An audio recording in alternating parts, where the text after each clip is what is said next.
ಇವತ್ತು ನೋಡಿ ನಾವು ಟೊಮ್ಯಾಟೊಯಿಂದ ತುಂಬ ಡಿಫ್ರೆಂಟು ಮತ್ತು ಯುನಿಕ್ ರೆಸಿಪಿನ ಮಾಡೋಣ.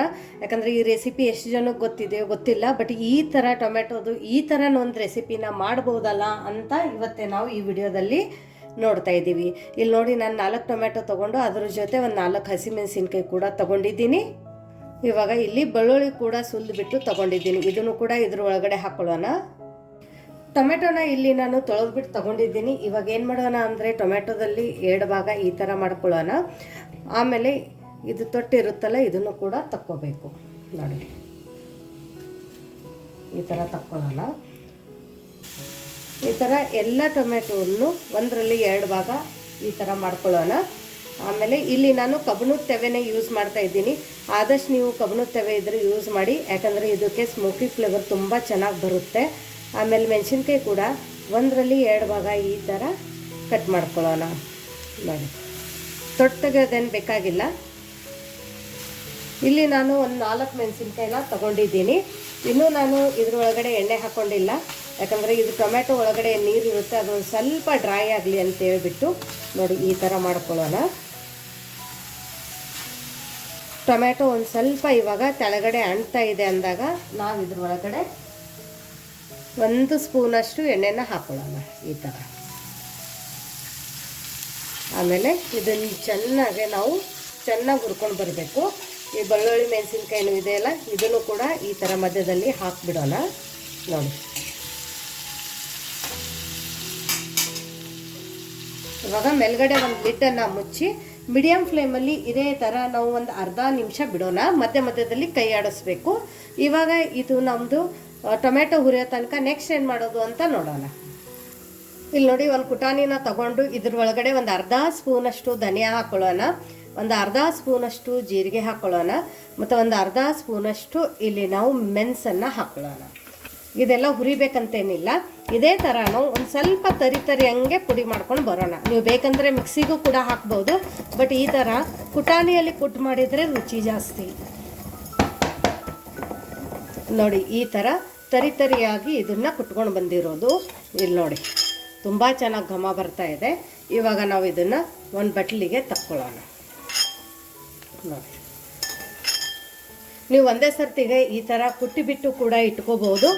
15-20 ದಿವಸನೂ ಕೆಡಲ್ಲ, ಬಟ್ ಇಷ್ಟು ಒಳ್ಳೆ ಘಮ ಬರೋಂಗಿಲ್ಲ. ನೀವು ಒಂದೇ ಸರ್ತಿ ಮಾಡಿ ಫ್ರಿಜ್ಜಿಗೆ ಹಾಕ್ತೀವಿ ಅಂದರೆ ಇಷ್ಟು ಫ್ರೆಶ್ ಆಗಿ ನಿಮಗೆ ಘಮ ಬರೋಂಗಿಲ್ಲ. ಸೊ ಆದಷ್ಟು ಈ ಥರ ಪಟ್ಟಂತ ಫ್ರೆಶ್ ಆಗಿ ಕುಟ್ಟಿಬಿಟ್ಟು ನೀವು ಮಾಡ್ಬೋದು. ಇವಾಗ ನಾವು ಇದನ್ನು ಪಕ್ಕಕ್ಕಿಡೋಣ. ಇಲ್ಲಿ ನೋಡಿ ನಮ್ಮ ಮಸಾಲೆ ಕುಟ್ಟೋ ತನಕ ಟೊಮೆಟೊನು ತುಂಬ ಚೆನ್ನಾಗಿ ರೋಸ್ಟ್ ಆಗಿದೆ. ಇವಾಗ ಏನು ಮಾಡೋಣ ಅಂದರೆ ಫ್ಲೇಮನ್ನು ಆಫ್ ಮಾಡ್ಕೊಳ್ಳೋಣ. ಫ್ಲೇಮನ್ನು ಆಫ್ ಮಾಡಿಕೊಂಡು ಟೊಮೆಟೊ ಮೇಲ್ಗಡೆದು ಸಿಪ್ಪೆನ ತಕ್ಕೋಬೇಕು.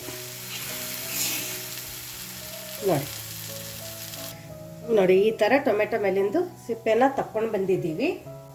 ಇವಾಗ ಇದ್ರ ಒಳಗಡೆದು ಬರೀ ಹಸಿ ಮೆಣಸಿನ್ಕಾಯಿನ ನಾವು ತಕ್ಕೋಬೇಕು. ನೋಡಿ ಈ ಥರ ಎಲ್ಲ ಹಸಿ ಮೆಣಸಿನ್ಕಾಯಿನ ನಾನು ತಕ್ಕೊಂಡಿದ್ದೀನಿ.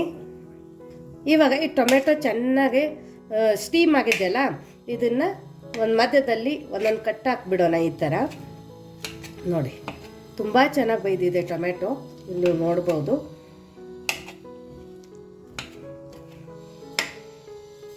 ಇವಾಗ ಇಲ್ಲೊಂದು ನಾನು ಮೆಣಿ ತಗೊಂಡಿದ್ದೀನಿ. ನೀವು ಬೇಕಂದರೆ ಗ್ಲಾಸ್ ತಗೋಬೋದು ಅಥವಾ ಬಟ್ಲು ಕೂಡ ತಗೋಬೋದು, ಇಲ್ಲ ಮಜ್ಜಿಗೆ ಕಟ್ಟೋದಿರುತ್ತಲ್ಲ ಅದನ್ನು ಕೂಡ ನೀವು ಇಲ್ಲಿ ತಗೋಬೋದು. ಸೊ ಟೊಮೆಟೊ ಜೊತೆ ನಾವು ಬೆಳ್ಳುಳ್ಳಿ ಕೂಡ ಮ್ಯಾಶ್ ಮಾಡ್ಕೋಬೇಕು. ಟೊಮೆಟೊ ಚೆನ್ನಾಗಿ ಕುದ್ದಿದ್ರೆ ಮಾತ್ರ, ಚೆನ್ನಾಗಿ ಸ್ಟೀಮ್ ಆಗಿದ್ರೆ ಮಾತ್ರ ಈ ಥರ ಬರುತ್ತೆ. ನೀವು ನೋಡ್ಬೋದು ಎಷ್ಟು ಕರೆಕ್ಟಾಗಿ ಬಂದಿದೆ. ಸೊ ಇದಕ್ಕೆ ಸ್ಮೋಕಿ ಫ್ಲೇವರ್ ಕೂಡ ಬರ್ತಾ ಇದೆ. ಇವಾಗ ಏನು ಮಾಡೋಣ ಅಂದರೆ ಈ ಟೊಮೆಟೊನ ನಾವು ಈ ಥರ ಒಂದು ಪಾತ್ರೆಯಲ್ಲಿ ಹಾಕ್ಕೊಳ್ಳೋಣ. ಮಣ್ಣಿನ ಪಾತ್ರೆ ಇದ್ದರೆ ಮಾಡ್ಕೊಳ್ಳಿ, ತುಂಬ ಸಖತ್ತಾಗಿ ಟೇಸ್ಟ್ ಕೊಡುತ್ತೆ, ಅಥೆಂಟಿಕ್ ಟೇಸ್ಟ್ ಕೊಡುತ್ತೆ. ಇಲ್ಲ ಅಂದರೆ ನೀವು ನಿಮ್ಮ ಮನೆಯಲ್ಲಿ ಸ್ಟೀಲ್ ಪಾತ್ರೆಯಲ್ಲಿ ಮಾಡ್ಕೊತೀನಿ ಅಂದರೆ ಮಾಡ್ಕೋಬೋದು. ಬಟ್ ಒಂದು ಸರ್ತಿ ಮಣ್ಣಿನ ಪಾತ್ರೆಯಲ್ಲಿ ಇದನ್ನು ಮಾಡ್ಕೊತೀನಿ, ತುಂಬ ಚೆನ್ನಾಗಿರುತ್ತೆ. ನೋಡಿ ಎಲ್ಲ ಟೊಮೆಟೊನು ಈ ಥರ ಹಾಕ್ಕೊಂಡಿರೋದು. ಇವಾಗ ಇದ್ರ ಒಳಗಡೆ ಸ್ವಲ್ಪ ಅರಿಶಿಣದ ಪುಡಿನ ಹಾಕ್ಕೊಳ್ಳೋಣ, ಸ್ವಲ್ಪ ಉಪ್ಪು ಹಾಕ್ಕೊಳ್ಳೋಣ. ಉಪ್ಪನ್ನು ನೋಡಿಬಿಟ್ಟು ಹಾಕ್ಕೊಳ್ಳಿ. ಆಮೇಲೆ ಇದ್ರ ಒಳಗಡೆ ನೀರನ್ನು ಹಾಕ್ಕೊಳ್ಳೋಣ. ನೀವು ಕನ್ಸಿಸ್ಟೆನ್ಸಿನ ನೋಡಿಕೊಂಡು ಇದ್ರ ಒಳಗಡೆ ನೀರನ್ನು ಹಾಕ್ಕೊಳ್ಳಿ. ಇವಾಗ ಈ ಮಜ್ಜಿಗೆ ಕಡಿಯೋದ್ರಲ್ಲಿ ಇದನ್ನು ಒಂದು ಸರ್ತಿ ಈ ಥರ ಕಡಿಯೋಣ.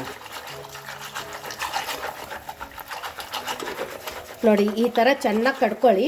ಅಕಸ್ಮಾತ್ ಟೊಮೆಟೊದು ಏನಾದರೂ ಒಂದು ಸ್ವಲ್ಪ ದಪ್ಪ ದಪ್ಪ ಪೀಸ್ ಉಳಿದಿದ್ರೆ ಅದನ್ನು ಕೂಡ ಚೆನ್ನಾಗಿ ಇದ್ರ ಒಳಗಡೆ ಮ್ಯಾಶ್ ಆಗುತ್ತೆ. ನೋಡಿ ಇವಾಗ ಇದನ್ನು ನಾವು ಕುದಿಯೋಕೆ ಇಡೋಣ. ಒಂದು ಸರ್ತಿ ಇದನ್ನು ಕೈ ಆಡಿಸ್ಕೊಳ್ಳೋಣ. ಮಣ್ಣಿನ ಪಾತ್ರೆ ಇದ್ದರೆ ಲೋ ಟು ಮೀಡಿಯಮ್ ಫ್ಲೇಮನ್ನು ಯೂಸ್ ಮಾಡಿ. ನೀವು ಡೈರೆಕ್ಟಾಗಿ ಹೈ ಫ್ಲೇಮನ್ನು ಯೂಸ್ ಮಾಡೋಂಗಿಲ್ಲ. ಸ್ಟೀಲಿನ ಪಾತ್ರೆ ಆದರೆ ಮೀಡಿಯಮ್ ಫ್ಲೇಮಲ್ಲಿ ನೀವು ಯೂಸ್ ಮಾಡ್ಕೋಬೋದು. ಸೊ ನೋಡಿ ಇವಾಗ ಈ ಥರ ಕೈ ಆಡಿಸ್ಬಿಟ್ಟು ನೀವು ಉಪ್ಪು ಬೇಕಂದರೆ ಇವಾಗಲೇ ಹಾಕೋಬೋದು. ನಾನು ಹಾಕಿರೋದು ಉಪ್ಪು ಕರೆಕ್ಟಾಗಿದೆ. ಆ ಟೊಮೆಟೊದು ಇದ್ರ ಒಳಗಡೆ ಏನೂ ಹಾಕಿಲ್ಲ ಅಂದ್ರೂ ನಡೆಯುತ್ತೆ. ಇದೇ ಥರ ತಿನ್ಬೋದು, ಅಷ್ಟೂ ಚೆನ್ನಾಗಿ ಅನ್ನಿಸ್ತಾ ಇದೆ ಇದು ಫ್ಲೇವರು. ನೋಡಿ ಇವಾಗ ಇದನ್ನು ಕುದಿ ಬರೋ ತನಕ ಇಲ್ಲಿ ಒಂದು ಒಗ್ಗರಣೆನ ರೆಡಿ ಮಾಡ್ಕೊಳ್ಳೋಣ. ನೋಡಿ ಇವಾಗ ಇಲ್ಲಿ ಒಗ್ಗರಣೆ ಪಾತ್ರೆಯಲ್ಲಿ ನಾವು ಒಂದು ಸ್ವಲ್ಪ ಎಣ್ಣೆ ಹಾಕೊಳ್ಳೋಣ. 1 ಸ್ಪೂನ್ ಎಣ್ಣೆ ಸಾಕು, ಜಾಸ್ತಿ ಬೇಡ.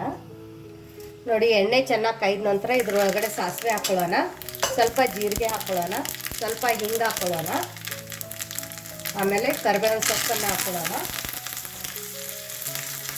ಒಣಮೆಣಸಿನ್ಕಾಯಿನ ಹಾಕೊಳ್ಳೋಣ.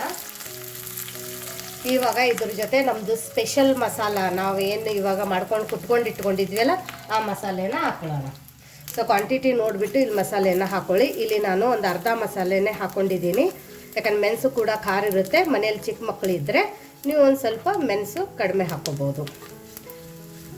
ನೋಡಿ ನೆಗಡಿ ಕೆಮ್ಮು ಜ್ವರ ಬಂದಾಗ ಈ ಥರ ಒಂದು ಬೇಳೆ ಇಲ್ಲದೆ ಒಂದು ರೆಸಿಪಿನ ಮಾಡ್ಕೋಬೋದು, ತರಕಾರಿ ಇಲ್ಲದೆ ಒಂದು ರೆಸಿಪಿನ ಮಾಡ್ಕೋಬೋದು. ಇವಾಗ ನೋಡಿ ಇದು ಒಗ್ಗರಣೆ ರೆಡಿ ಆಗಿದೆ. ನೋಡಿ ಎಲ್ಲಿ ಎಣ್ಣೆ ಕಾಣಿಸಲ್ಲ, ಅಷ್ಟು ಚೆನ್ನಾಗಿದ್ದು ನಮ್ಮದು ಒಗ್ಗರಣೆ ಆಗಿದೆ. ಆಮೇಲೆ ಇದೇ ಬಿಸಿಯಲ್ಲಿನೇ ನಮ್ಮದೆಲ್ಲ ಏನು ಮಸಾಲೆ ಇತ್ತಲ್ಲ ಅದನ್ನು ಕೂಡ ಹುರ್ಕೊಂಡಾಗಿದೆ. ಇವಾಗ ನೆಕ್ಸ್ಟ್ ನಾವು ಇದನ್ನು ನೋಡಿ ಇಲ್ಲಿ ನಮ್ಮ ಟೊಮೆಟೊ ರಸ ಕುದೀತಾ ಇದೆ ಅಲ್ಲ, ಈ ಟೈಮಲ್ಲಿ ನಾವು ಮಾಡ್ಕೊಂಡು ಬಂದಿರೋಂಥ ಒಗ್ಗರಣೆನ ಹಾಕೋಬೇಕು.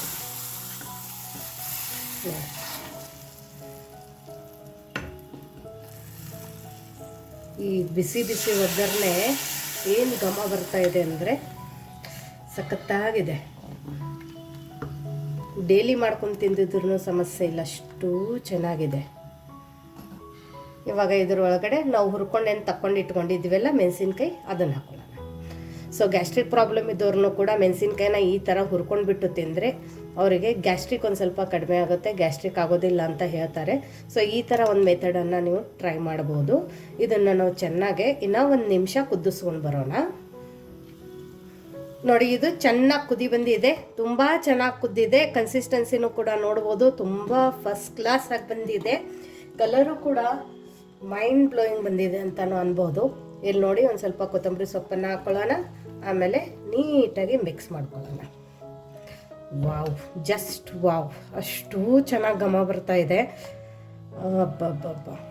ಇವಾಗ ಈ ಥರ ರಸನ ತಗೊಂಡ್ಬಿಟ್ಟು ಈ ಥರ ಬಿಸಿ ಬಿಸಿ ಅನ್ನದ ಮೇಲೆ ಹಾಕೊಂಡು ತಿಂದರೆ ಅಬ್ಬಬ್ಬಬ್ಬ ಸಖತ್ತಾಗಿರುತ್ತೆ. ಕಲರ್ ನೋಡಿನೇ ಗೊತ್ತಾಗಿರ್ಬೋದು ನಿಮಗೆ ಎಷ್ಟು ಚೆನ್ನಾಗಾಗಿದೆ ಅಂತ. ಆಮೇಲೆ ಇದ್ರ ಜೊತೆ ಸುಟ್ಟಿರೋದು ಹಪ್ಪಳ. ಸೂಪರ್ಗಿಂತನೂ ಸೂಪರ್ ಅಂತ ಅನ್ಬೋದು. ನನಗಂತೂ ವೇಟ್ ಆಗ್ತಾ ಇಲ್ಲ, ಟೇಸ್ಟ್ ಮಾಡಿ ಹೇಳ್ತೀನಿ.